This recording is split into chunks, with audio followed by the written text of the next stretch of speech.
Myntri tnat pule puthi ke sorkar Jylla Rakkam A Sangma hynne sngi ule pyntip Hapoh kine ki Artaiew kin Pyllait Noh Tulop kaba bnai na bynta ki Nonghikai Ssa ha ke Jylla. Hapoh kren pathai Khubor Rakkam ong haduh mynta tnat pule puthi jong ke sorkar pdeng kampat Pyllait satia ya ke song pisa jong ke first installment.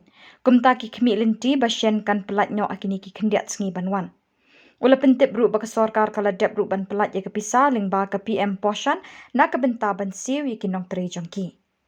The government of India, the Ministry of Education, is yet to release the first installment sanction till now. Maybe we are, because the issues doing around has been sorted out, and we are expecting any time from now in next few days to release from the government of India. However, as a state government, we have received the approval for capping norms amount, and we will be releasing 2 months salary for all SSA teacher.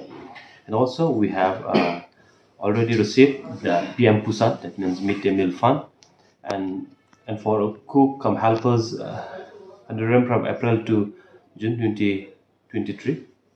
And also for all types of school, we have already released the salary till November 2023 for all types of school.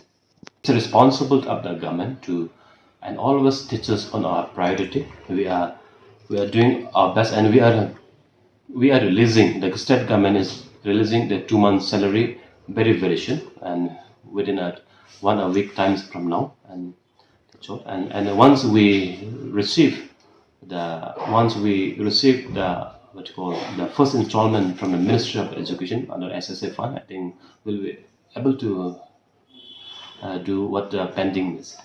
We will be in next 2 weeks, or within this month. I think the 2 months gap, because like if I'm not wrong, July, August, September is a 3 months pending salary for SSA, and we are releasing 2 months salary.